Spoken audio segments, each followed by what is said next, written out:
वायुपुराणम् उत्तरार्धम् अष्टमोऽध्यायः। कश्यपेय प्रजासर्गः। सूत उवाच गन्धर्वाप्सरसः पुण्या मौनेया परिकीर्तिताः चित्रसेनोग्रसेनश्च ऊर्णायुरनघस्तथा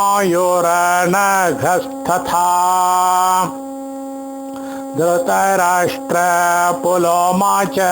सूर्यवर्चास्तथैव च युगपत्तृणपत्कालेर्दितिश्चित्ररथस्तथा त्रयोदशो भ्रमिशिराः पर्जन्यश्च चतुर्दशः कलिपञ्चदशैव नारदश्चैव षोडशः इत्येते देवगन्धर्वा मौनेया परिकीर्तिताः। चतुस्त्रिंशद्यवेयस्यस्तेषामप्सरसः शुभाः अन्तराधारवत्या च प्रियमुख्या सुरोत्तमा मिश्रकेशे तथा शाची पर्णिने वाप्य लम्बुषा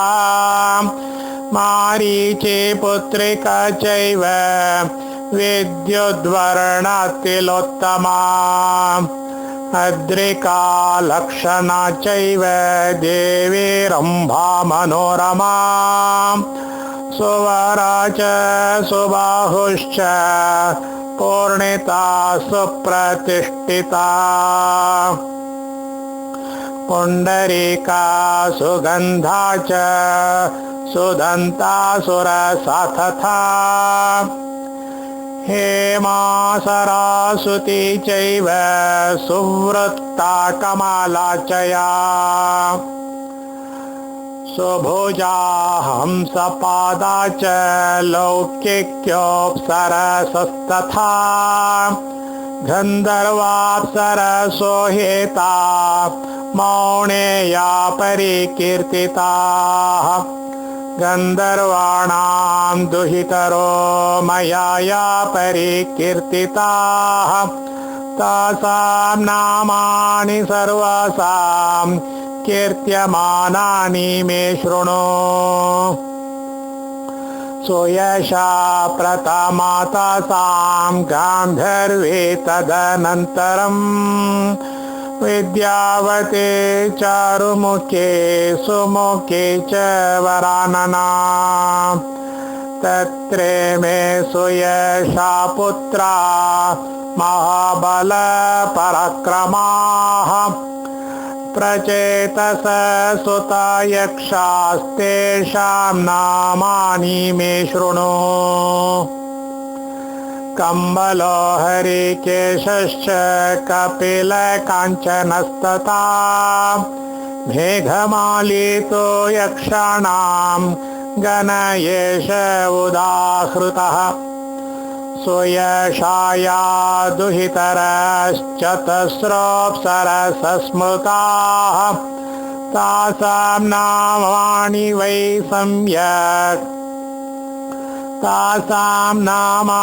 वै सम्यक् ब्रुवतो मे निबोधत।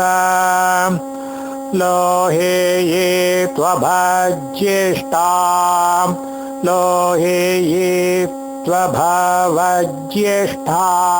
भरता तदनन्तरं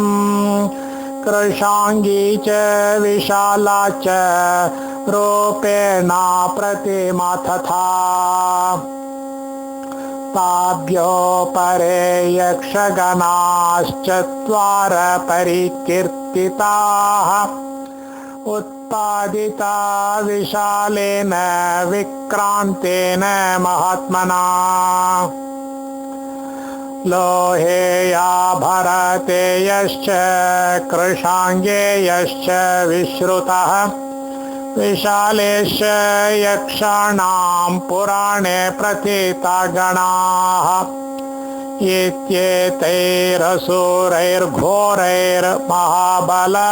इत्येतैरसुरैर्घोरैर्महाबलपराक्रमैः लोकैर्यक्षगणैर्व्याप्ता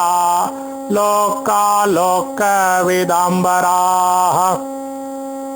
गन्धर्वाश्चात्तवालेया विक्रान्तेन महात्मना उत्पादिता महावीर्या महागन्धर्वनायकाः विक्रमौदार्य संपन्ना महाबलपराक्रमाः तेषां नामानि वक्ष्यामि यतवदनु पूर्वशः चित्रांगदो महावीर्यश्चित्रवर्मा तथैव च चित्रकेतुर्महाभागः सोमदत्तोत वीर्यवान् तिस्रो दुहितरश्चैव तासां नामानि वक्ष्यते प्रथमा त्वग्निका नाम कम्बला तदनन्तरं तथा वसुमती नाम रूपेण प्रतिमौजसः ताभ्यः परे कुमारेण गणावुत्पादितास्विमे त्रयो गन्धर्वमुख्यानां विक्रान्ता युद्धदुर्मदाः आग्नेया काम्बलेयाश्च तथा वसुमतीसुताः तैर्गणैर्विविधैर्व्याप्तम् इदं लोकचराचरम् विद्यावन्तश्च तेनैव विक्रान्तेन महात्मना उत्पादिता महाभागा रूपविद्याधनेश्वराः तेषामुदीर्णवीर्याणां गन्धर्वाणां महात्मनां नामानि कीर्त्यमानानि शृणुध्वं मे विवक्षतः हिरण्यरोमा कपिलः सुलोमा मागधस्तथा चन्द्रकेतुश्च वैगाङ्गो गोदश्चैव महाबलः महाविद्यावदातानां विक्रान्तानां तपस्विनाम् इत्येवमादिर्हि गणो द्वे चान्ये च सुलोचने शिवा च सुमनाश्चैव ताभ्यामपि महात्मना उत्पादिता विश्रवसा विद्याचरणगोचराः शैवेयाश्चैव विक्रान्तास्तथा सौमनसो गणाः एतैर्व्याप्तमिदं लोकं विद्याधरगणैस्त्रिभिः येभ्यो नेकानि जातानि अम्बरान्तरचारिणां लोके गणशतान्येव विद्याधरविचेष्टिताम्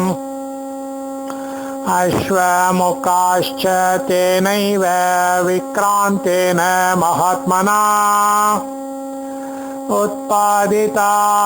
ह्यश्वमुखाः किन्नरांस्तान्निबोधत समुद्रसेन कालिन्दो महानेत्रो महाबलः स्वर्णघोष सुग्रीवो महाघोषश्च वीर्यवान् इत्येवमादिर्हि गणः किन्नराणां महात्मनां हयाननानां विद्वद्भिर्विस्तीर्णपरिकीर्त्यते तथा समुत्थितेनैव विक्रान्तेन महात्मना उत्पादिता नरमुखाः किन्नरा शांशपायनाः हरिषेण सुषेणश्च वारिषेणश्च वीर्यवान् रुद्रदत्तेन्द्रदत्तौ च चन्द्रद्रुममहाद्रुमौ बिन्दुश्च बिन्दुसारश्च चन्द्रवंशाश्च किन्नराः इत्येते किन्नरा श्रेष्ठा लोक्यख्याता सुशोभनाः नृत्यगीतप्रगल्भानामेतेषां द्विजसत्तमाः लोके गणशतान्येव किन्नराणां महात्मनां यक्षोपशान्तश्च लौहेयारूपशालिनी दुहितासुरविन्देते प्रकाशा सिद्धसम्मता उपायाकेतनस्य हि स्वयमुत्पादितो गणः करालकेन भूतानां तेषां नामानि मे शृणु भूता भूतगणैर्ज्ञेया आवेशकनिवेशकाः इत्येवमादिर्हि गणो भूमिगोचरकस्मृतः विज्ञेय इह लोकेऽस्मिन् भूतानां भूतनायकः ये उत्कृष्टा भवन्त्येषाम् अम्बरान्तरचारिणां वृक्षाग्रमात्रमाकाशं ते चरन्ति न संशयः तत्रे मे देवगन्धर्वाः प्रायेण कथिता मया देवोपस्थाननिरता विज्ञेयास्ते यशस्विनः नारायणं सुरगुरुं विरजं पुष्करेक्षणं हिरण्यगर्भं च तथा चतुर्वक्त्रं स्वयंभुवं शङ्करं च महादेवं ईशानं च जगत्प्रभुं इन्द्रपूर्वांस्तथादित्यान् रुद्रांश वसुभिः सह उपतस्थो स गन्धर्वा नृत्यगीतविशारदाः त्रिदशा सर्वलोकस्था निपुणा गीतवादिनः हंसो ज्येष्ठकनिष्ठोऽन्यो मध्यमो च हहुः चतुर्थो धिषणश्चैव ततो वासिरुचिस्तथा षष्ठस्थो तुम्बुरुस्तेषां ततो विश्वावसुस्मृतः इमाश्चाप्सरसो दिव्या विहिता पुण्यलक्षणाः सुषुवेष्टो महाभागा वरिष्ठा देवपूजिताः अनवद्यामनवश्यामन्वतां मदनप्रियाम् अनवद्यामनवशाम् अन्वतां मदनप्रियाम् अरुषां सुभगां भासीमरिष्टाष्टौ व्यजायत मनोवती सुकेशा च तुम्बुरोऽस्तु सुते उभे पञ्चचूडास्त्विमा दिव्या दैविक्योऽप्सरसो दश मेनका सहजन्या च पर्णिने पुञ्जिकस्थला घृतस्थला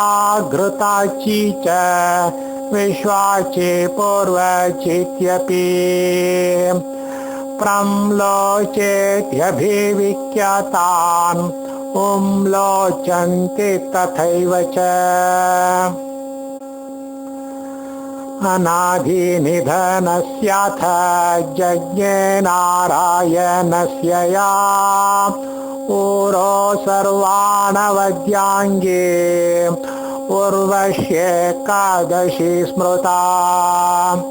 मेनस्य मेनका कन्या ब्रह्मणो हृष्टचेतसः सर्वाश्च ब्रह्मवादिन्यो महायोगाश्च ता स्मृताः गणा अप्सरसङ्ख्याताः पुण्यास्ते वै चतुर्दश आहूता शोभयन्तश्च गणा ह्येते चतुर्दश ब्रह्मणो मानसा कन्याः शोभयन्त्यो मनोसुताः वेगवन्त्यस्त्वरिष्ठाया ऊर्जायाश्चाग्निसम्भवाः आयुष्मन्त्यश्च सूर्यस्य रश्मिजाता शुभास्वराः वारिजाह्यमृतोत्पन्ना अमृता नामत स्मृताः वायुत्पन्ना मुदा नाम भूमिजाता भवस्तु वै विद्युतश्च रुचो नाम मृत्युकन्याश्च भैरवाः शोभयन्त्य कामगुणा गणा प्रोक्ताश्चतुर्दश सेन्द्रोपेन्द्रै सुरगणैः रूपातिशय निर्मिताः शुभरूपा महाभागा दिव्या नारी तिलोत्तमा ब्रह्मणश्चाग्निकुण्डाच्च देवनारी प्रभावती रूपयौवनसम्पन्ना उत्पन्ना लोकविश्रुता वेदितलसमुत्पन्ना चतुर्वक्त्रस्य धीमतः नाम्ना वेदवती नाम सुरनारी महाप्रभा तथा यमस्य दुहिता रूपयौवनशालिनी परहेम विभाहेमा देवनारी सुलोचना इत्येते बहुसहस्रं भास्वराह्यप्सरो गणाः देवतानां ऋषीणां च पत्न्यस्तामातरश्च देवतानां ऋषीणां च पत्न्यस्तामातरश्च सुगन्धाश्चम्पवर्णाश्च सर्वाश्चाप्सरसः सम्प्रयोगे तु कान्तेन माद्यन्ते मदिराम्बिना तासामाप्यायते स्पर्शात् आनन्दश्च विवर्धते विनतायास्तु पुत्रौ द्वा वरुणो गरुडश्च षट्त्रिंशत्तु स्वसारश्च यवीयस्यस्तु ता स्मृताः गायत्र्यादीनि छन्दांसि सौपर्णेयाश्च पक्षिणः इत्येवाहानि सर्वाणि दिक्षु सन्निहितानि च कद्रोर्नागसहस्रं वै चराचरमजीजनत् अनेकशिरसां तेषां केचराणां महात्मनां बहुधानामधेयानां प्रायशस्तु निबोधत तेषां प्रधाननागाश्च शेषवासुकी तक्षकाः सकणीरश्च जम्भश्च अञ्जनो वामनस्तथा ऐरावत महापजौ ऐरावत महापद्मौ कम्बलाश्वतरावुभौ ऐलपत्रश्च शङ्खश्च कर्कोटकधनज्जयौ महाकर्णो महानीलो धृतराष्ट्रबलाहकौ कुमारपुष्पदन्तश्च सुमुखो दुर्मुखस्तथा शिलेमुखो दधिमुखः कालीयशालीपिण्डकः बिन्दुपादपुण्डरीको नागश्चापूरणस्तथा कपिलश्चाम्बरीषश्च धृतपादश्च कच्छपः प्रह्लादपद्मचित्रश्च गन्धर्वोत्तनमस्विकः नहुषखररोमा च मणिरित्येवमादयः काद्रवेयामयाख्याताः कषायांस्तु निबोधत कषाभिजज्ञे पुत्रौ द्वौ विश्रुतौ पुरुषाधकौ ज्येष्ठं पश्चिमसंख्यायां पूर्वस्यामनुजस्तथा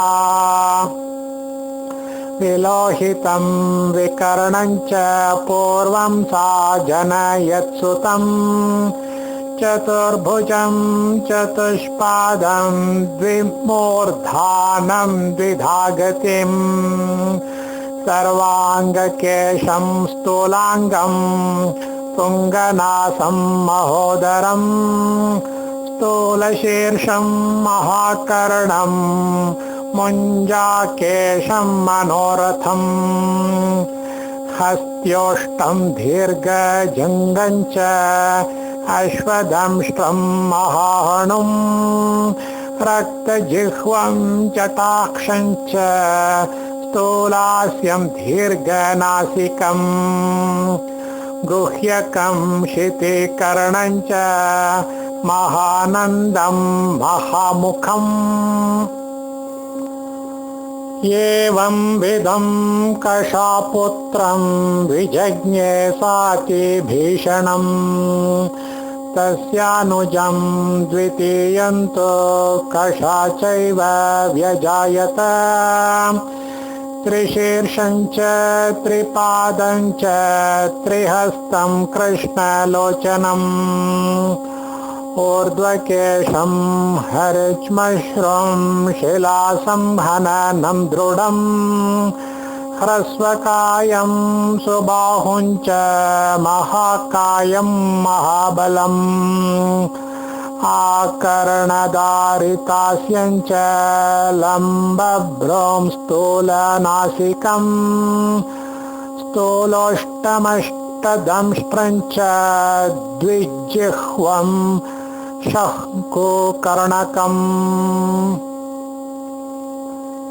पिङ्गलोद्वृत्तनयनं जटिलं पिङ्गलं तथा महाकर्णं महोरस्कं कटिहीनं कृशोदरं नखीनं लोहितग्रीवं साकनिष्ठं प्रसूयते सद्य प्रसूयमात्रौ तु विवृद्धौ च प्रमाणतः उपभोगसमर्थाभ्यां शरीराभ्यामुपस्थितौ सद्यो जातविवृद्धाङ्गो मातरं पर्यभूष्यताम् जायांस्तयोस्तु यक्रूरो मातरं सोऽभ्यकर्षत अब्रवीन्मातरायाहि पक्षार्थे क्षुदयार्दितः न्यषेधयत् पुनर्ह्येणं जायां सन्तु कनिष्ठकः अब्रवीत्सोऽसकृतं वै रक्षे मां मातरं कषां बाहुभ्यां परिगृह्यैनं मातरं तां व्यमोचयत् एतस्मिन्नेव काले तु प्रादुर्भूतस्तयो पिता तौ दृष्ट्वा विकृताकारो वसतां हीत्यभाषत तौ तु तं पितरं दृष्ट्वा बलवन्तौ त्वरान्वितौ मातुरेव पुनः स्वाङ्के प्रलपे तां स्वमायया अतो ब्रवीत् ऋषिर्भार्याम् आवाभ्यामुक्तवत्यसि पूर्वमाचक्ष्वतत्त्वेन तथैवाभ्यां व्यतिक्रमम् मातुलं भजते पुत्रः पित्रोन् भजते कन्यका यथा शीला भवेन्माता तथा शीलो भवेत् सुतः यद्वर्णातो भवेद् भूमेस्तद्वर्णं सलिलं ध्रुवम् मातॄणां शीलदोषेण तथा शीलगुणैः पुनः विभिन्नास्तु प्रजा सर्वास्तथा ख्यातिवशेन च बलशीलाधिभिस्तासाम् अधितिर्धर्म तत्परा धर्मशीलाधिभिश्चैव प्रबोध बलशालिनी गीतशीला तथारिष्टा मायाशीला धनुस्मृता विनता तु पुनर्देवी वैहाय सगति प्रिया तपोमयेन शीलेन सुरभिसमलङ्कृता क्रोधशीला तथा कद्रुः क्रोधेना सुखशीलका धनायुषाया शीलं वै वैरनुग्रहलक्षणम् त्वञ्च देवी महाभागे क्रोधशीला मतासि मे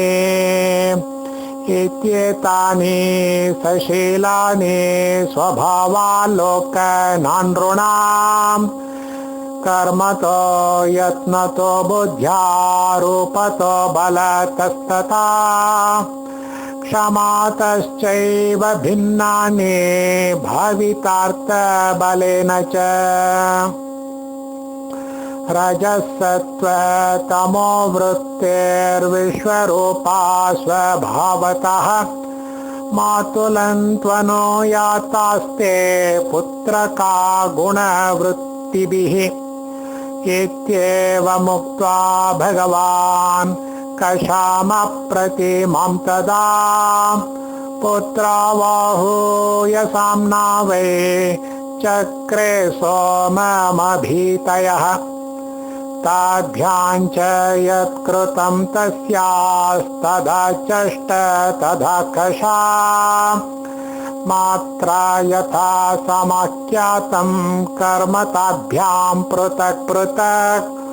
तेन धात्वर्थयोगेन तत्त्वदर्शी चकारः यक्ष इत्येष धातुर्वै कादने कृशने च सः यक्षयेत् युक्तवान् यस्मात् तस्माद् यक्षो भवत्ययम् रक्ष इत्येष धातुर्यः पालने स विभाव्यते उक्तवांश्चैव यस्मात्तु रक्ष मे मातरं खशाम् नाम्नायं राक्षसस्तस्मात् भविष्यति तवात्मजः तत्तदा तद्विधान् दृष्ट्वा विस्मितपरिमृत्य च तयो प्रादिशदाहारं प्रजापतिरसृग्वसे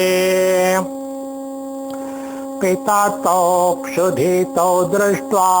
वरं चेमं तयोर्ददौ युवहोर्हस्तसंस्पर्शो नक्तमेन तु सर्वशः नक्ताहारविहारौ च दिवा स्वप्नोपभोगिनो नक्तं चैव बलीयांसो दिवा सुप्तावुभौ युमाम् नक्तं चैव बलीयांसो दिवा सुप्तावुभौ युवाम् मातरं रक्षतं चैव धर्मश्चैवानुशिष्यताम् इत्युक्त्वा कश्यपपुत्रो तत्रैवान्तरधीयत गते पितरि तौ वीरौ निसर्गादेव दारुणौ विपर्ययेण वर्तन्तो किं भक्षौ प्राणिहिंसकौ महाबलो महासत्त्वौ महाकायो दुरासदौ मायाविनौ च दृश्यौ तावन्तर्धनगतावुभौ तौ कामरूपिणौ घोरौ विकृताज्ञौ स्वभावतः रूपानुरूपैराहारैः प्रभवेतामो भावपि देवासुरान् ऋषींश्चैव गन्धर्वान् किन्नरानपि पिशाचांश्च मनुष्यांश्च पन्नगान् पक्षिणः पशून् भक्ष्यार्थमतिलिप्सन्तौ सर्वतस्थो निशाचरो इन्द्रेण तु वरौ चैव द्रुतौ दत्त्वा सुवध्यताम् यक्षस्तु न कदाचिद्वै निशीथैः कश्चिरम् आहारं स परीप्सन् वै शब्देनानुचचारः आससाद पिशाचौ द्वौ जन्तुचण्डौ च तावुभौ पिङ्गाक्षा ऊर्ध्वरोमाणौ वृत्ताक्षौ तु सुदारुणौ अशृङ्मांसवसाहारो पुरुषादौ महाबलो कन्याभ्यां सहितौ तौ तु ताभ्यां प्रियचिकीर्षया द्वे कन्ये कामरूपिण्यो तदाचारे च ते शुभे आहारार्थमटन्तौ तौ कन्याभ्यां सहितावुभौ ते पश्यन् राक्षसं तत्र कामरूपं महाबलम् सहसा सन्निपातितो दृष्ट्वा चैव परस्परम् रक्षमाणौ ततोऽन्योन्यं परस्पर जिगृक्षवः पितरावोचतु कन्ये युवामानयतद्रुतम् जीवग्राहं विगृह्यैनं विस्फुरन्तं पदे पदे ततः समाभिसृत्यैनं कन्ये जगृहतुस्तदा गृहीत्वा हस्तयोस्ताभ्याम् आनीते पितृ संसदि ताभ्यां करे गृहीतं तं पिशाचमथ राक्षसम् पृच्छतां कोऽसि कस्य त्वं स च सर्वमभाषत तस्य कर्माभिविज्ञातं ज्ञात्वा तौ राक्षसर्षभौ अजञ्च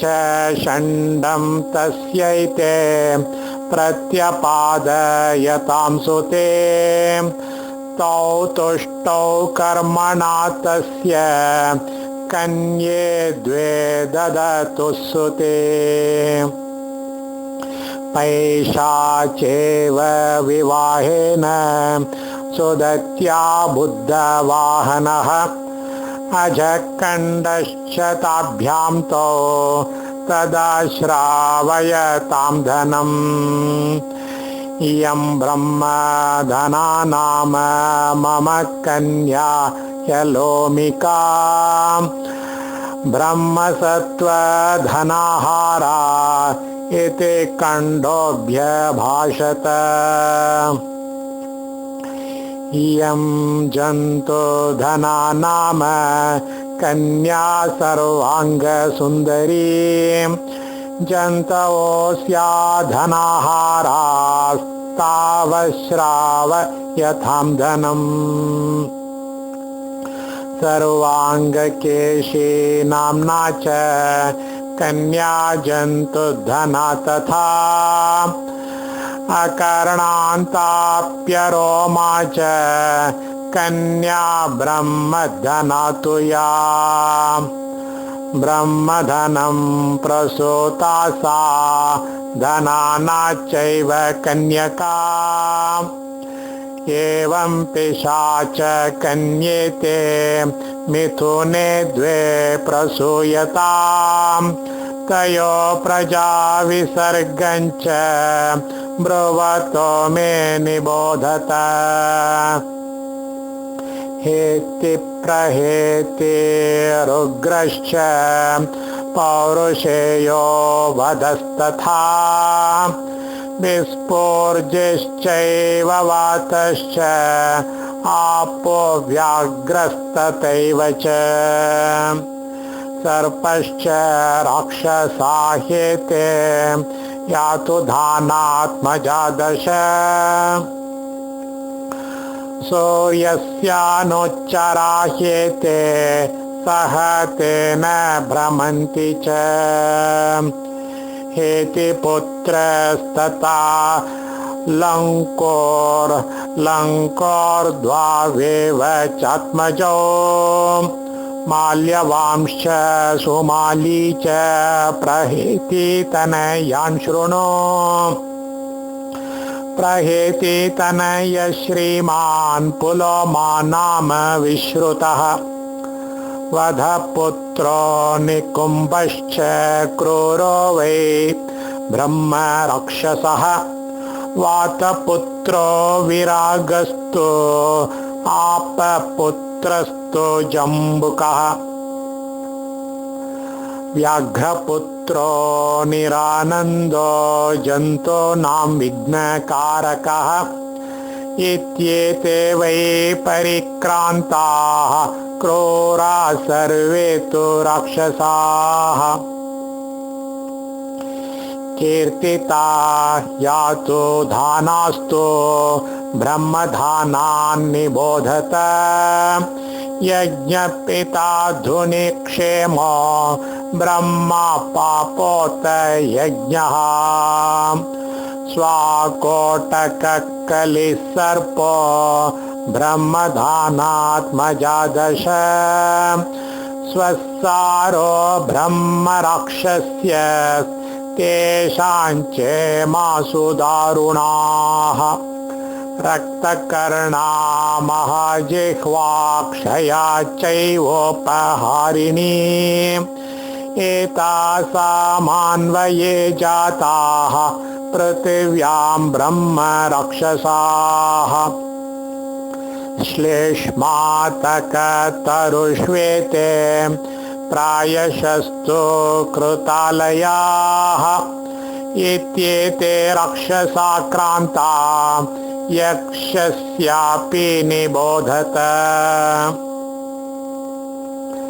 चकमे सरसं यक्ष पञ्चस्थूलां क्रतुस्थलीं तां लिप्सुश्चिन्तमानश्च नन्दनं स चचारः वैभ्राजं सुरभिं चैव तथा चैत्ररथं च यत् दृष्टवान् नन्दने तस्मिन्नप्सरोभिः सहासतीं नोपायं विन्दते तत्र तस्या लाभाय चिन्तयन् दूषितस्वेन रूपेण कर्मणा तेन दूषितः ममोद्विजन्ते भूतानि भयावृत्तस्य सर्वशः तत्कथं नाम चार्वङ्गीं प्राप्नुयामहमङ्गनाम् दृष्ट्वोपायं ततः सोऽथ शीघ्रकारी व्यवर्तत कृत्वा रूपं बहुमतं गन्धर्वस्य तु गुह्यकः ततः सोऽप्सरसां मध्ये तां जग्राह क्रतुस्थलीं बुद्ध्वा च सुरुचिं तं सा भावेनैवाभ्यवर्तत संवृतस तया सार्धं दृश्यमानोऽप्सरो गणैः सत्तत्र सिद्धकरणः सद्यो जातसुतोऽस्य वै परेणाहोच्चैर्युक्तः सद्यो वृत्तोज्ज्वलन् श्रिया राजाहमिति नाभिर्हि पितरं सोऽभ्यभाषत तवात्र जाते न भीतिः पिता तं प्रत्युवाचः मात्रानुरूपो रूपेण पितुर्वीर्येण जायते जाते स तस्मिन् हर्षेण स्वरूपं प्रत्यपद्यत स्वभावं प्रतिपद्यन्ते बृहन्तो यक्ष राक्षसाः म्रियमाणा प्रसुप्ताश्च क्रुद्धा भीता प्रहर्षिताः ततो ब्रवीदप्सरसः स्मयमानस गुह्यकः गृहं मे गच्छ शुश्रोणे सपुत्रा वरवर्णिनी इत्युक्त्वा सहसा तञ्च दृष्ट्वा स्वं रूपमस्थितम् विभ्रान्ता प्राद्रवन् भीता क्रोधमानाप्सरो गणाः गच्छन्तिरन्वगच्छद्या पुत्रस्तां सान्त्वयन् गिरा गन्धर्वाप्सरसां मध्ये तां नीत्वा सन्न्यवर्तत तां च दृष्ट्वा समुत्पत्तिं यक्षस्याप्सरसां गणाः यक्षाणां त्वं जनित्रीति प्रोच्चुस्तां वै क्रतुस्थलीम् जगाम सह पुत्रेण ततो यक्ष स्वमालयम् न्यग्रोधरोहिणं नाम गुह्यकायत्र शेरते तस्मान्निवासो यक्षाणां न्यग्रोध सर्वतः प्रियः यक्षो रजतनाभस्तो गुह्यकानां पितामहः अनुह्रादस्य दैत्यस्य भद्रामते वरां सुताम् उपये मे सभद्रायां यस्यां मणिवरो वशी जज्ञे सामणे भद्रं च शक्रतुल्य पराक्रमम् तयो पत्न्यो भगिन्यौ तु क्रतुस्तल्यात्मजे शुभे नाम्ना पुण्यजनी चैव तथा देवजनी च या विजज्ञे मणिभद्रात्तु पुत्रान् पुण्यजनी शुभान् सिद्धार्थं सूर्यतेजं च सुमन्तं नन्दनं तथा कन्यकं यवेक्षैव मणिदत्तं वसुं तथा सर्वानुभूतं शङ्खं च पिङ्गाक्षं भीरुमेव च तथा मन्दरशोभिं च पद्मं चन्द्रप्रभं तथा मघपूर्णं सुभद्रं च पद्योतं च महोजसं द्युतिमत्केतुमन्तौ च मित्रं मौलिः सुदर्शनौ चत्वारो विंशतिश्चैव पुत्रा पुण्यजना शुभाः जज्ञिरे मणिभद्रस्य ते सर्वे पुण्यलक्षणाः तेषां पुत्राश्च पौत्राश्च यक्षा पुण्यजना शुभाः विजज्ञे देवजननी पुत्रान् मणिवरात्मजात् पूर्णभद्रं हेमरथं मणिमन्नन्दिवर्धनौ कौस्तुम्भुरुं पिशङ्गाभं स्थूलकर्णं महाजयं श्वेतं च विपुलं चैव पुष्पवन्तं भयावहम् पद्मवर्णं सुनेत्रं च यक्षं बालं बकं तथा कुमुदं क्षेमकं चैव वर्धमानं तथा दमम् पद्मनाभं वराङ्गच्च सुवीरं विजयं कृतिम् पूर्णमासं हिरण्याक्षं सुरूपं चैव मादयः पुत्रा मणिवरस्यैते यक्षा वै गुह्यका स्मृताः स्वरूपाश्च विरूपाश्च स्रग्विन प्रियदर्शनाः तेषां पुत्राश्च पौत्राश्च शतशोतसहस्रशः कषायास्त्वपरे पुत्रा राक्षसा कामरूपिणः तेषां यथा प्रधानान् वै वर्ण्यमानान् निबोधत लालावी कुथनो भीमः सुमाली मधुरेव च विस्फोर्जितो विद्युज्जिह्वो मातङ्गो धूम्रितस्तथा चन्द्रार्कसुकरो बुध्नः कपिलो मा प्रहासकः क्रीडपरशुनाभश्च चक्राक्षश्च निशाचरः त्रिशिराशतदंश्रश्च त्रिशिराशतदंष्ट्रश्च तुण्डकेशश्च राक्षसः यक्षश्चाकम्पनश्चैव दुर्मुखश्च शिलीमुखः इत्येते राक्षसवरा विक्रान्ता गणरूपिणः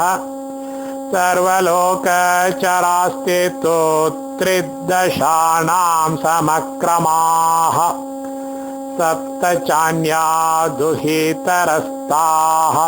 शृणुध्वं यथाक्रमम्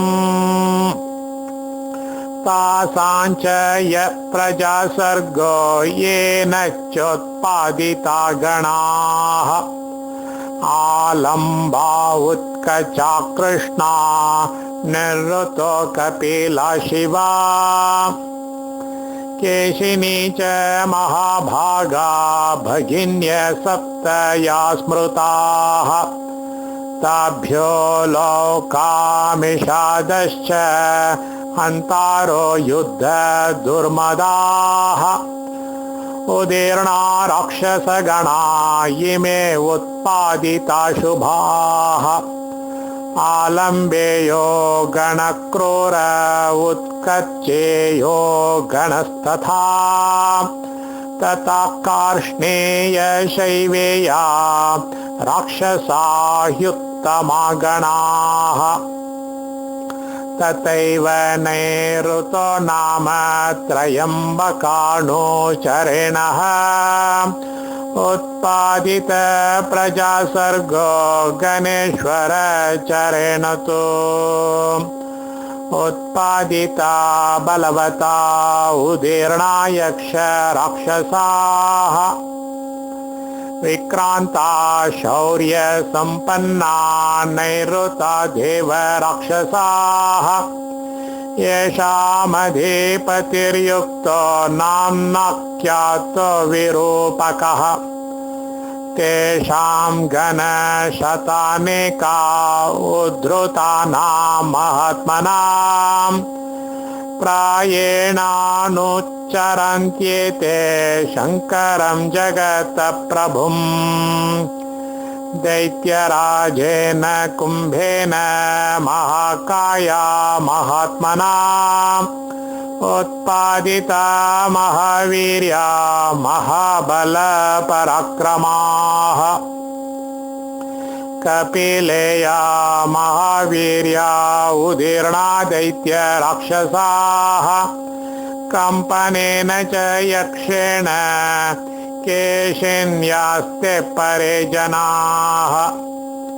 उत्पादिता महावाता उदीर्णा यक्ष राक्षसाः केशिनी दुहितुश्चैव नीलाया क्षुद्रमानसाः आलम्बेयेन जनिता नैकासुरसिकेन हि नैलायिते समाख्याता दुर्जया घोरविक्रमाः चरन्ति पृथिवीं कृत्स्नां तत्र ते देवलौकिकाः बहुत्वाच्चैव सर्गस्य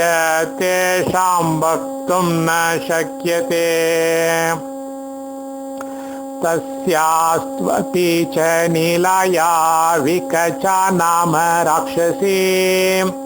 दुहिता स्वभाव विकचा मन्दसत्त्वपराक्रमा तस्यापि विरूपेण नैऋते नेह च प्रजाः उत्पादितासुरा घोराः शृणोतास्त्वनुपूर्वशः दंष्ट्राकराल विकृता महाकर्णा महोदराः हारका भीषकाश्चैव तथैव क्रामकापरे वैनकाश्च पिशाचाश्च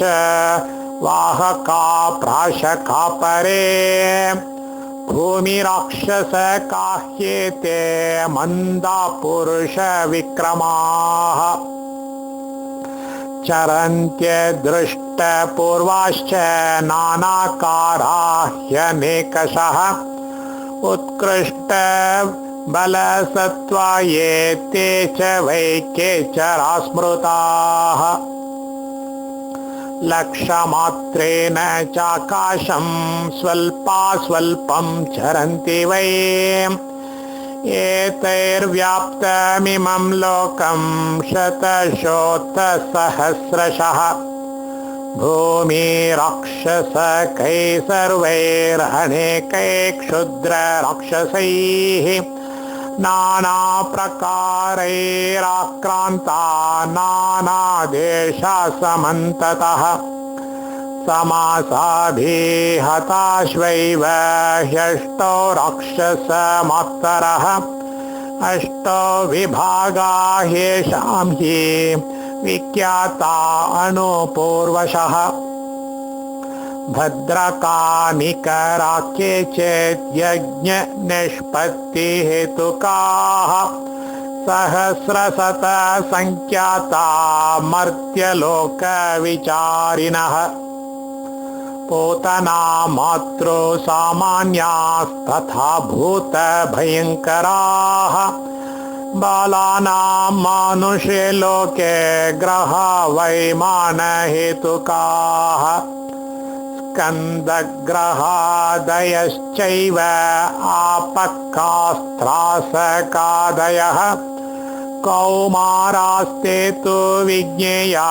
बालानां ग्रहवृत्तयः स्कन्दग्रहविशेषाणां मायिकानां तथैव च पूतनानां भूतानां ये च लोकविनायकाः सहस्रशतसङ्ख्यानां मर्त्यलोकविचारिणाम् एवं गणशतान्येव चरन्ति पृथिवीमिमाम् यक्षा पुण्यतमा नाम तथा ये केऽपि गुह्यकाः यक्षादेव जनाश्चैव तथा पुण्यजनाश्च ये गुह्यकानां च सर्वेषाम् अगस्त्या ये च राक्षसाः पौलस्त्या राक्षसा ये च विश्वामित्राश्च ये स्मृताः यक्षाणां राक्षसानां च पौलस्त्यागस्त्य यश्च ये तेषां राजा महाराजः कुबेरो ह्यलकाधिपः यक्षा दृष्ट्वा पिबन्ति नृणां मांसमसृग्वसाम् रक्षांस्यनुप्रवेशेन पिशाचापरिपीडनैः सर्वलक्षणसम्पन्नाः समक्षेत्राश्च दैवतैः भास्वरा बलवन्तश्च ईश्वराकरामरूपिणः भास्वरा बलवन्तश्च ईश्वराकरामरूपिणः अनाभिभक्षा विक्रान्ताः सर्वलोकनमस्कृताः सूक्ष्माश्चौजस्विनो मेध्या वरदा यज्ञीयाश्च ये देवानां तुल्यधर्माणां यशोरा सर्वशः स्मृताः त्रिभिपादैस्तु गन्धर्वा देवैर्हीना प्रभावतः गन्धर्वेभ्यस्त्रिभिः पादैर्हीना वै सर्वगुह्यकाः प्रभावतुल्या यक्षाणां विज्ञेया सर्वराक्षसाः ऐश्वर्यहीना यक्षेभ्यः पिशाचास्त्रिगुणं पुनः एवं धनेन रूपेण आयुषा च बलेन च धर्मैश्वर्येण बुद्ध्या च तपश्रुतपराक्रमैः देवासुरेभ्यो हीयन्ते त्रीन् पादान् वै परस्परम् गन्धर्वाद्या पिशाचान्ताश्चतस्रो देवयोनयः। सूत उवाच अथ शृणोत भद्रं वः प्रजा क्रोधवशत्मकाः।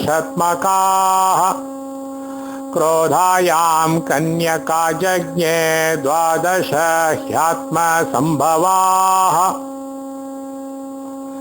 ता भार्या पुलहस्त्यासन् नाम तस्ता निबोधत। मृगे च मृगमन्दा च हरिभद्रा इरावती। भूता च कपेशा दंष्ट्वा निशातिर्या तथैव च। श्वेता चैव स्वरा चैव सुरसा चेति विश्रुताः। मृग्यास्तु हरेणा पुत्रा मृगाश्चान्ये शशास्तथा। न्यङ्कव शरभाये च रुरव पृषताश्च ये। मृगराजा मृगमन्दाया गवयाश्चापरे तथा। महिषोष्ट्रवराहाश्च खड्गगौरमुखास्तथा। हरेस्तु हरय पुत्रा गोलोङ्कुलतरक्षवः। वानरा किन्नराश्चैव व्याघ्रा किं पुरुषास्तथा।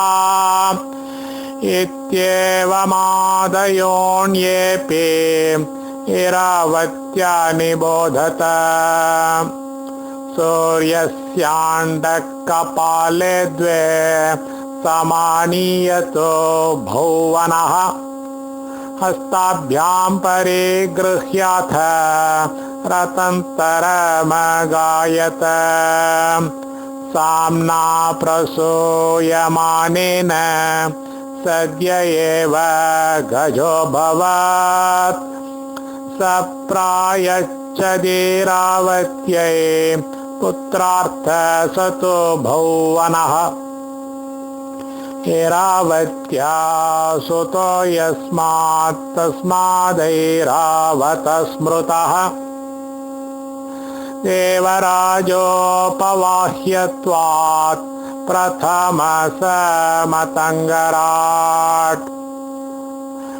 शुभ्राभ्रभाश्चतुर्दंष्ट्रः श्रीमाणैरावतो गजः। अप्सुजस्यैकमूलस्य सुवर्णाभस्य हस्तिनः।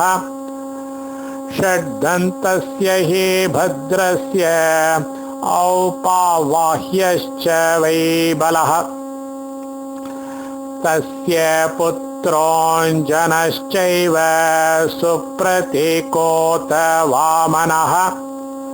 पद्मश्चैव चतुर्थोऽभूत् हस्तिनी चाभ्रमुस्तथा। दिग्गजांस्तांश्च 4 श्वेता जनयताशुगान्। भद्रं मृगं च मन्दं च संकीर्णं चतुरसुतान्। संकीर्णोऽप्यञ्जनो यस्तो भूपवाह्यो यमस्य तु। भद्रो सुप्रतीकस्तो हरितसह्य पाम्पतेः। पद्मो मन्दस्तु यो गौरो द्विभो शैलविलस्यः सः। मृगश्यामस्तु यो हस्ते उपवाह्य स पावकैः। पद्मोत्तरस्तु यः पद्मो गजो वै वरुणो गणः। उपलेपनमेषश्च तस्याष्टौ जज्ञिरे सुताः। उदग्रभावेनोपेता जायन्ते तस्य चान्वये श्वेतबालनकापिङ्गा वर्ष्मवन्तो मतङ्गजाः मतङ्गजान् प्रवक्ष्यामि नागानन्यनपिक्रमात् कपिलपुण्डरीकश्च सुमनाभो रथान्तरः जातो नाम्ना सुतौ ताभ्यां सुप्रत्यक्षप्रमर्दनौ शूलास्तूला शिरोदान्ता शुद्धभालनखस्तथा बलेन शक्तिनश्चैव स्मृतास्त्वाकुलिकागजाः पुष्पदन्तो बृहत्सामा षड्दन्तो दन्तपुष्पवान् ताम्रवर्णश्च तत्पुत्रः सहचारी विषाणितः अन्वये चास्य जायन्ते लम्बोष्टाश्चारुदर्शिनः श्यामा सुदर्शनाश्चण्डा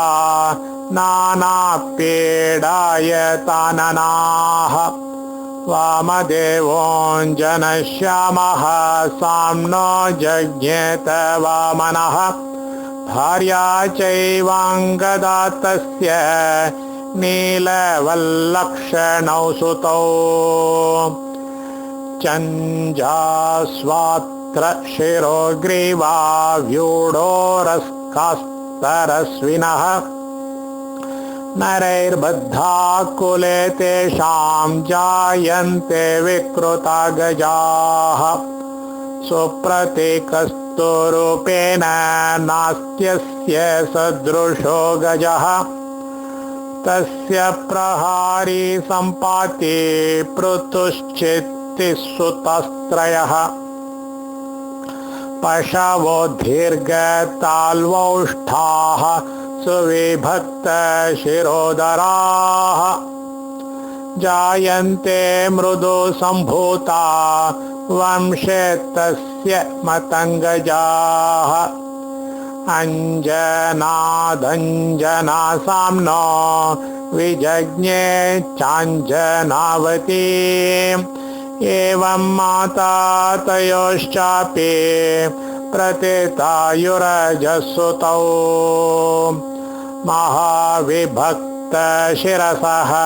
स्निग्धजीमूतसन्निभाः सुदर्शना सुवर्ष्माणः पद्माभा परिमण्डलसाः शोणापीतायतमुखा गजास्तस्यान्वये भवन् जज्ञे चन्द्रमसः साम्नः पिङ्गलाकुमुदद्युतिः पिङ्गलाया सुतौ तस्या महापद्मोर्मिमालिनौ समाय वरदांश्चण्डान् प्रवृद्धबलेनोदरान् हस्तियुद्धे प्रियान्नागान् विद्धि तस्य कुलोद्भवान् एतान् देवासुरे युद्धे जयार्थे जगृहुसुराः कृतार्थैश्च विसृष्टास्तैः पूर्वोक्ता प्रययुर्दिशः एतेषामन्वये जातान् विनीतां स्त्रिदशा ददुः अङ्गाय लोमपादाय सूत्रकाराय वै द्विपान् द्विरदो द्विरदाभ्याञ्च स्तादस्ति करात्करी वरणाद्वारणोदन्ते दन्ताभ्यां गर्जनाद् गजः कुञ्जर कुञ्जचारित्वा नागो नग विरोधतः मतङ्गाजिते मातङ्गो द्विपो द्वाभ्यामपि स्मृतः सामजातत्वात् इति निर्वचनक्रमः येषां जिह्वा परावृत्तिर्वक्तं ह्यग्निशापजम् बलस्यानवतो यातो याचैषां गूढमुष्कता उभयं दन्तिनामेतत् स्वयं भूसुरशापजम् देवदानव गन्धर्वाः पिशाचोरगराक्षसाः कन्यासु जाता दिङ्नागैर्नानास्तात्वस्ततो गजाः सम्भूतिश्च प्रभूतिश्च नाम निर्वचनं तथा एतद्गजानां विज्ञेयं येषां राजा विभावसुः कौशिकाद्या समुद्रात्तु गङ्गायास्तदनन्तरम् अञ्जनस्यैकमूलस्य प्राच्यान्नागवनन्तु तत् उत्तरात् तस्य विन्ध्यस्य गङ्गाया दक्षिणं च यत् गङ्गोद्भेदात् करोषेभ्यः सुप्रतीकस्य तद्वनम् अपरेणोत्कलाच्चैव ह्यावेदिभ्यश्च पञ्चमम् एकभूतात्मनोऽस्यैतत् वामनस्य वनं स्मृतम्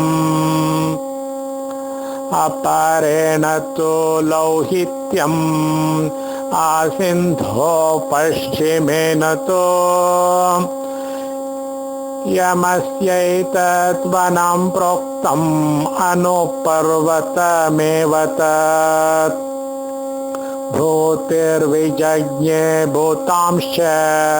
रुद्रस्यानुच्चरान् प्रभोः स्थूलान् कृशांश्च दीर्घांश्च वामनान् ह्रस्वकान् समान् लम्बकर्णान् प्रलम्बोष्ठान् लम्बजिह्वास्तनोदरान् एकरूपान् द्विरूपांश्च लम्बस्फिक्स्थूलपिण्डिकान् सरोवर समुद्रादि नदीपुलिनवासिनः कृष्णान् गौरांश्च नीलांश्च श्वेतांश्च लोहितारुणान् बभ्रोन् वैशबलान् धूम्रान् कद्रोन् रासवधारुणान् मुञ्जकेशान् ऋषिकेशान् सर्पयजोपवीतिनः विसृष्टाक्षान् विरूपाक्षान् कृशाक्षानेकलोचनान् बहुशीर्षान् विशीर्षांश्च एकशीर्षांश्च शीर्षकान् चन्दांश्च विकटांश्चैव विरोमान् रोमशांस्तथा अन्दां स्वजटिलांश्चैव कुञ्जान् हेशकवामनान् सरोवर समुद्रादि नदीपुलिनसेविनः एककर्णान् महाकर्णान् शङ्कुकर्णानकर्णिकान् दंष्ट्रिणो नकीनश्चैव निर्दन्तांश्च द्विजिह्वकान् एकहस्तान् द्विहस्तांश्च त्रिहस्तांश्चाप्यहस्तकान् एकपादान् द्विपादांश्च त्रिपादान् बहुपादकान् महायोगान् महासत्त्वान् सुतपक्वान् महाबलान् सर्वत्र गान प्रतिघान् ब्रह्मज्ञान कामरूपिणः घोरान् क्रूरांश्च मेध्यांश्च शिवान् पुण्यान् सवादिनः कुशहस्तान् महाजिह्वान् महाकर्णान् महाननान् हस्तादांश मुखादांश शिरोदांश कपालिनः धन्विनो मुद्गरधरान् शिशूलधरांस्तथा दीप्तास्यान् दीप्तनेत्रांश्च चित्रमाल्यानुलेशनान् अन्नादान् पिशीतादांश्च बहुरूपान् सुरूपकान् रात्रि संध्याचरान् घोरान् क्वचित् सौम्यान् दिवाचरान् नक्तञ्चरान् सुदुष्प्रेक्ष्यान् घोरांस्तान् वै निशाचरान् परत्वे च भयं दैव सर्वे ते गतमानसाः नैषां भार्यास्ति पुत्रो वा सर्वे ते ह्यूर्ध्वरेतसः शतन्तानि सहस्राणि भूतानामात्मयोगिनाम् एते सर्वे महात्मानो भूत्या पुत्र प्रकीर्तिताः कपेशा चैव कूष्माण्डे कूष्माण्डान् जज्ञिरे पुनः मिथुनानि पिशाचानां वर्णेन कपेशेन च कपेशत्वात् पिशाचास्ते सर्वे च पिशीताशनाः युग्मानि षोडशान्यानि वर्तमानास्तदन्वयाः युग्मानि षोडशान्यानि वर्तमानास्तदन्वयाः नामतस्तान् प्रवक्ष्यामि पुरुषादांस्तदन्वयान् चगलश्चगली चैव वक्रो वक्रमुखी तथा षोडशानां गणाश्चैव शुचे शुचे मुखस्तथा शुम्भपात्रश्च कुमभी च वज्रदंष्टश्च दुन्दुभिः उपचारोपचारश्च उलूकल उलूखली अनर्कश्च अनर्का च कुखण्डश्च कुखण्डिका पाणिपात्र पाणिपात्रे पांशु पांशुमति तथा नितुण्डश्च नितुण्डी च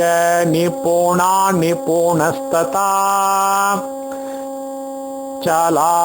चलाधोच्छेषणा चैव प्रस्कन्दस्कन्दिका तथा षोडशानां पिशाचानां गणा प्रोक्तास्तु षोडश अजामुखा वक्रमुखाः पूरेण स्कन्दिनस्तथा विपादाङ्गारिकाश्चैव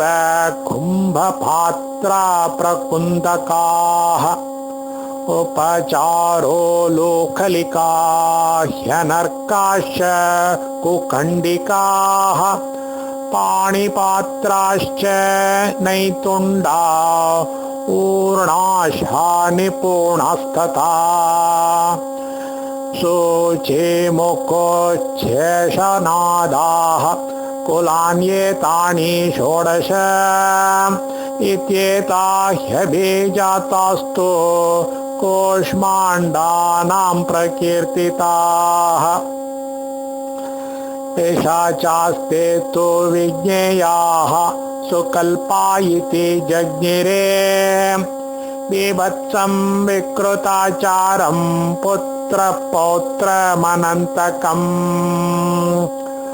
अतस्तेषां पिशाचानां लक्षणं च निबोधत। सर्वाङ्गकेशावृत्ताख्या दंष्ट्रिणो नकीनस्तथा तिर्यङ्गा पुरुषादाश्च पिशाचास्ते ह्यधोमुखाः। अकेशका ह्यरोमाणस्त्वग्वसाश्चर्मवाससः कूष्माण्डिका पिशाचास्ते तिलभक्षा सदामिषाः। वक्राङ्गहस्तपादाश्च वक्रशीलागतास्तथा येया वक्रपिशाचास्ते वक्रगा कामरूपिणः। लम्बोदरास्तुण्डनाशा ह्रस्वकाय शिरोभुजाः नितुन्दका पिशाचास्ते तिलतक्षा प्रियश्रवाः। वामनाकृतयश्चैव वाचालाप्लुतगामिनः पिशाचा नर्कमर्कास्ते वृक्षवासादनप्रियाः। ऊर्ध्वबाहोर्ध्वरोमाण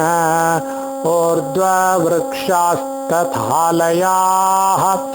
मुञ्चन्ति पांशोऽनङ्गेभ्यः पिशाचा पांशवश्चते। धमनीमतकाशुष्काः श्मश्रुलाश्चिरवाससः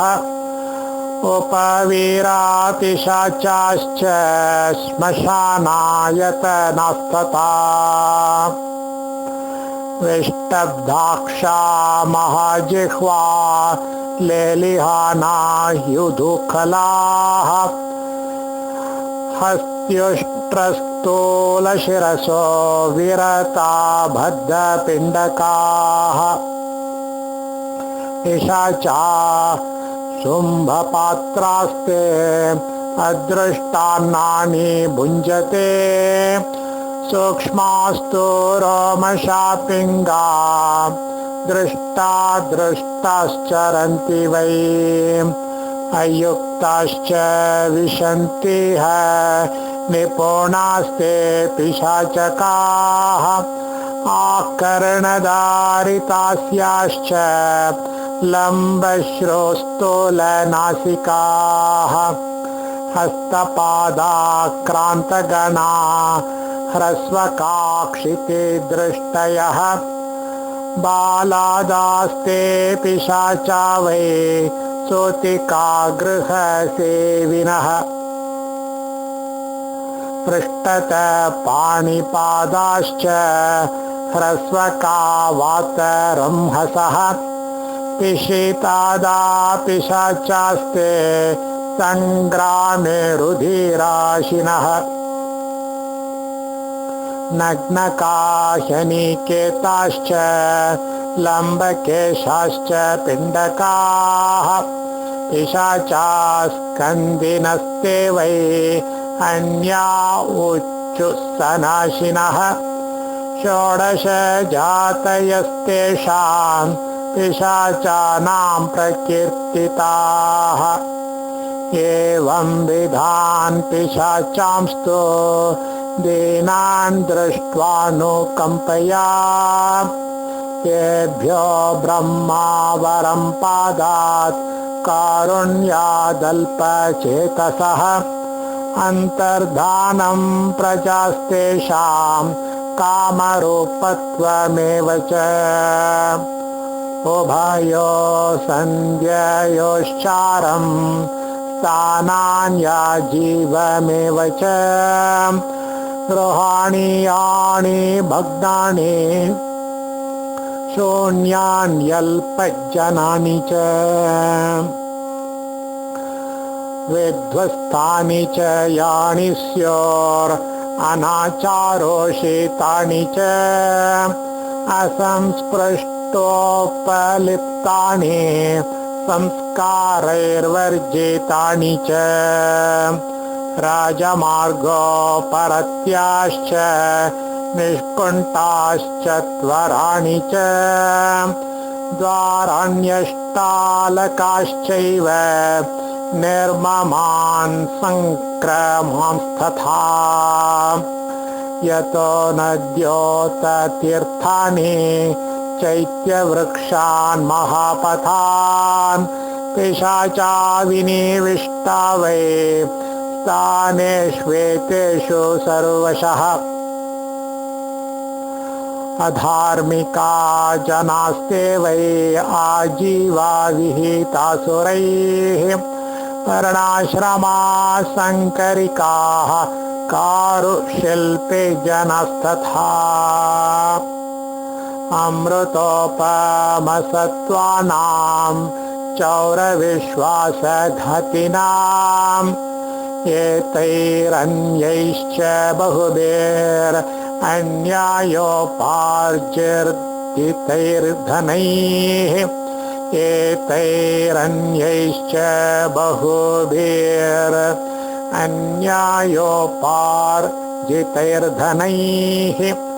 आरभन्ते क्रियायास्तु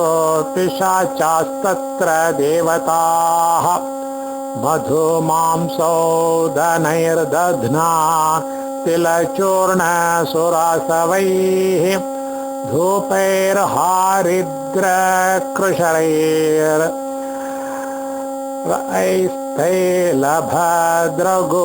धूपैर्हारिद्रकृशरैर्ैस्तैलभद्रगूढौदनैः धूपैर्हारिद्रकृशरैस्तैलभद्रगूढौदनैः कृष्णानि चैव वासांसि धूपासु मनसस्तथा एवं युक्तासु बलयस्तेषां वै पर्वसन्धिषु पिशाचानामनुज्ञाय ब्रह्मासोऽधिपतिर्ददौ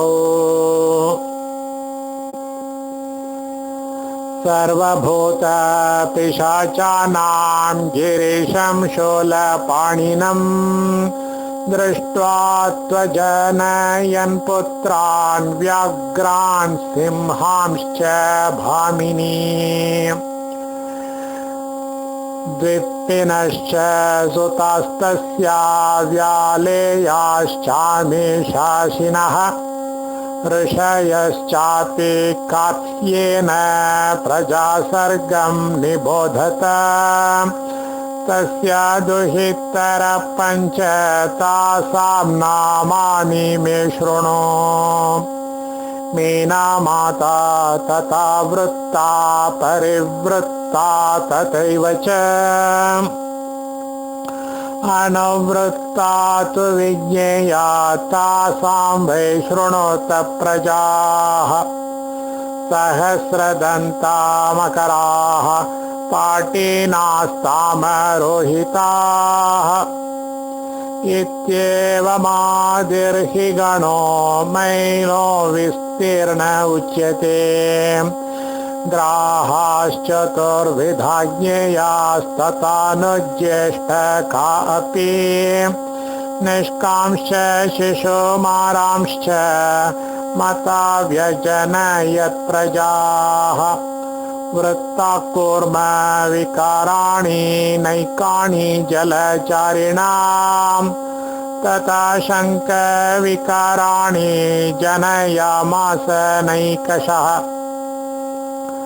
मण्डूकानां विकाराणि अनुवृत्ता व्यजायत ऐणीयाणां विकाराणि शम्भुकाणां तथैव च तथा शुक्तिविकाराणि वराटककृतानि च तथा शङ्कविकाराणि परिवृत्ता व्यजायत कालकोटविकाराणि जलौकविहितानि च इत्येष हि ऋषेर्वंशः पञ्चशाखा प्रकीर्तिताः तिर्यगं हेतुकमात् यादुर्बहुलं वंशविस्तरम् संस्वेदज विकाराणि यथा येभ्यो भवन्तिह स्वस्तिपिकशरीरेभ्यो जायन्त्युत्पादकाद्विजाः मनुष्या स्वेदमलजाः पुषणा नाम जन्तवः नानापिपीलिकगणाः कीटका बद्धपादकाः शङ्कोपलविकाराणि कीलकाचारकाणि च इत्येवमादिबहुलाः स्वेदजा पार्थिवगणाः तथा धर्मादितप्ताभ्यस्त्वद्भयो वृष्टिभ्य एव च तथा घर्मादितप्ताभ्यस्त्वद्भयो वृष्टिभ्य एव च नैकामृगशरीरेभ्यो जायन्ते जन्तवस्त्विमे मीनका पिप्पलादंशास्तथा तित्तिरपुत्रिकाः नीलचित्राश्च जायन्ते ह्यलका बहुविस्तराः जलजा स्वेदजाश्चैव जायन्ते जन्तवस्त्विमे काशातो यञ्जका कीटनलदा बहुपादकाः सिहला रोमलाश्चैव पिच्चला परिकीर्तिताः इत्येमादिर्हि गणो जलजस्वेदजस्मृतः सर्पेभ्यो माशमुद्गाणां जायन्ते क्रमशस्तथा जम्बुबिल्वाम्रपूगेभ्यः तलेभ्यश्चैव जन्तवः मुद्गेभ्यः पनसेभ्यश्च तण्डुलेभ्यस्तथैव च तथा कोटरशुष्केभ्यो निहितेभ्यो भवन्ति अन्येभ्योऽपि च जायन्ते नहितेभ्यश्चिरं सदा जन्तवस्तुरगादिभ्यो विषादिभ्यस्तथैव च बहून्यहानि निक्षिप्ते सम्भवन्ति च गोमये जायन्ते कृमयो विप्रा काष्ठेभ्यश्च गुणादयः क्रमाद्रुमाणां जायन्ते विविधा नीलमक्षिकाः तथा शुष्कविकारेभ्यः पुत्रिका प्रभवन्ति च कालिकाशतिकेभ्यश्च सर्पा जायन्ति सर्वशः संस्वेदजाश्च जायन्ते वृश्चिका शुष्कगोमयात् गोभ्यो हि महिषेभ्यश्च जायन्ते जन्तवः प्रभो मत्स्यादयश्च विविधा अंडकुक्षो विशेषतः चैवीरिकाश्च जायन्ते तथा गोजाकुलानि च तथान्यानि च सूक्ष्माणि जलौकादीनि जातयः मक्षिकाणां विकाराणि जायन्ते जातयोपरे प्रायेण तु वसन्त्यस्मिन् उच्छिष्टोदककर्दमे मशकानां विकाराणि भ्रमराणां तथैव च तृणेभ्यश्चैव जायन्ते पुत्रिका पुत्रभासकाः मणिच्छेदास्तथा व्यालाः पोतजा परिकीर्तिताः शतवेरी विकाराणि करेशेभ्यो भवन्तिः एवमाधिरसंख्यातो गणसंस्वेदजोमया समासाभिहितो ह्येष प्राक्कर्मवशजस्मृतः ततान्येनैरृता सत्त्वास्ते स्मृता उपसर्गजाः पूतास्तु योनिजा केचित् केचिदौत्पत्तिका स्मृताः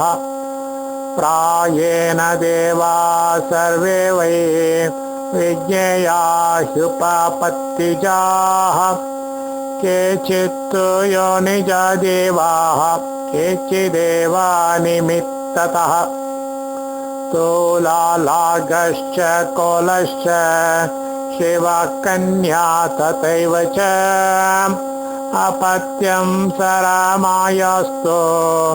गणा वै सरमादयः श्यामश्च शबलश्चैव अर्जुनो हरितस्तथा कृष्णो धूम्रारुणश्चैव तूलालागश्च कद्रुकाः सुरसात विजज्ञेतो शतमेकं शिरोमतम् सर्पाणां तक्षको राजा नागानां चापि वासुकिः तमो बहुल इत्येष गणक्रोधवशात्मकः पुलहस्यात्मजा सर्गस्ताम्रायास्तन्निबोधत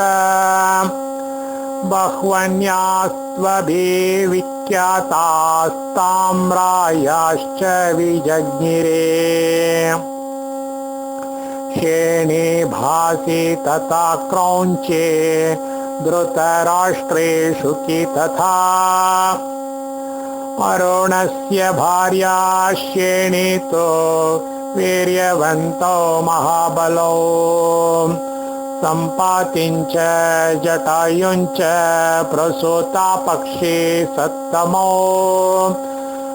सम्पातिरजनत्पुत्रं कन्यामेकां तथैव च जटायुषश्च ये पुत्राः काकगृध्राश्च कर्णिनः भार्या गरुत्मतश्चापि भासि क्रौञ्चे तथा शुचि धृतराष्ट्री च भद्रा च तास्वपत्यानि वक्ष्यते शुके गरुत्मतः पुत्रान् सुषुवे षट्परिश्रुतान् त्रिशिरं सुमुखं चैव बलं पृष्ठं महाबलम्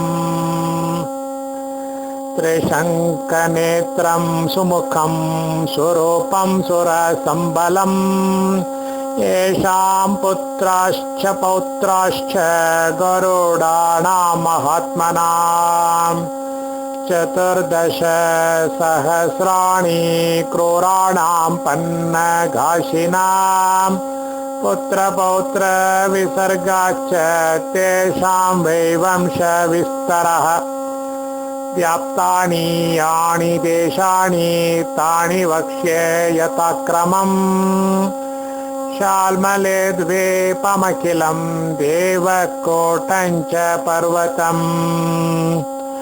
मणिमन्तं च शैलेन्द्रं सहस्रशिखरं तथा पर्णमालं सुकेशं च शतशृङ्गं तथाचलम् कौरजं पञ्चशिखरं हेमकोटं च पर्वतम्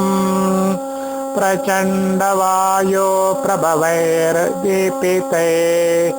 पद्मराजिभिः शैलजालानि व्याप्तानि गारुडैस्तैर्महात्मभिः मासी पुत्रा स्मृता भासा उलुका काककुक्कुटाः मयूरकलविङ्काश्च कपोतालावतित्तिराः क्रौञ्चे वार्धीनसांश्येणे कुररान्सारसान्बकान्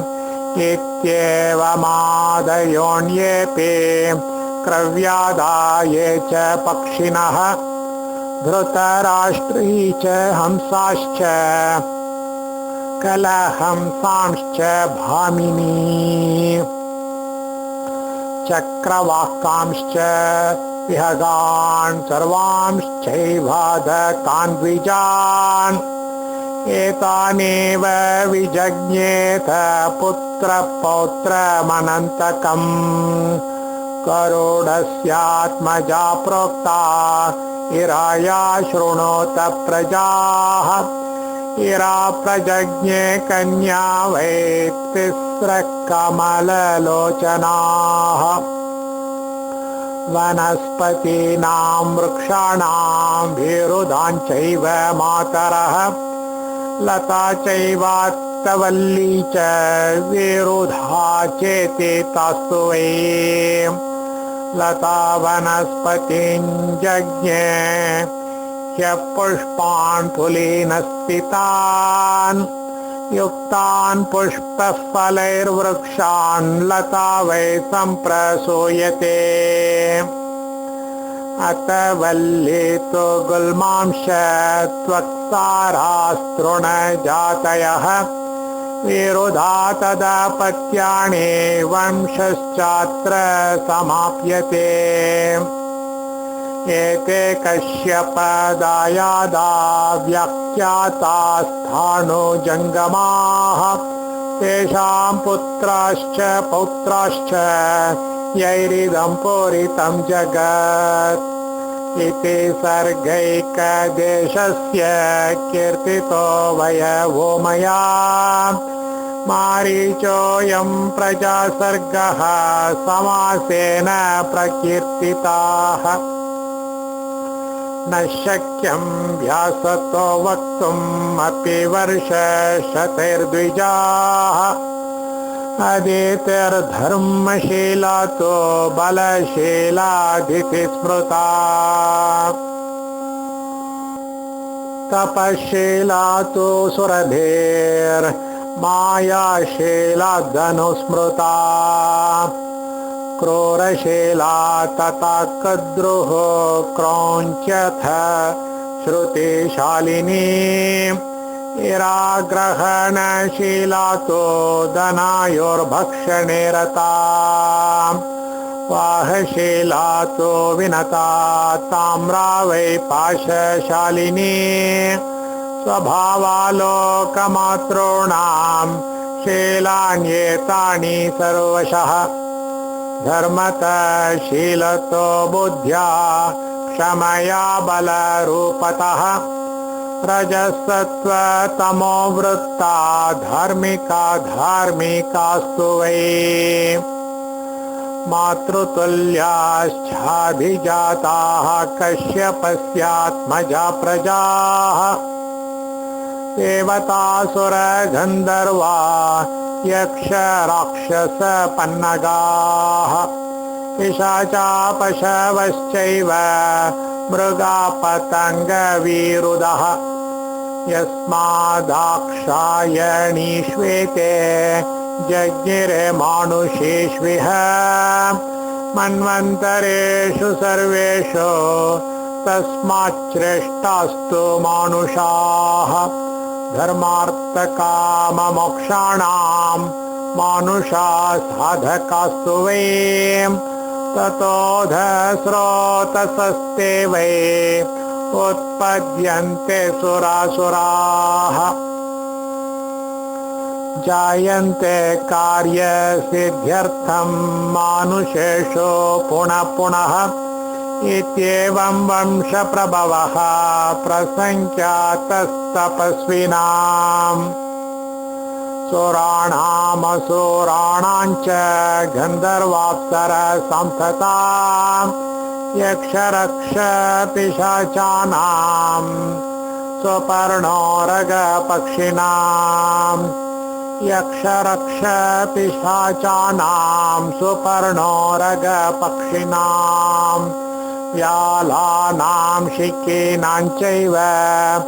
औषधीनां च सर्वशः कृमिकीटपतङ्गानां क्षुद्राणां जलजाश्च ये पशूनां ब्राह्मणानां च श्रीमतां पुण्यलक्षणम् आयुष्यश्चैव धन्यश्च श्रीमान् हितसुखावहः श्रोतव्यश्चैव सततं ग्राह्यश्चैवानुसूयता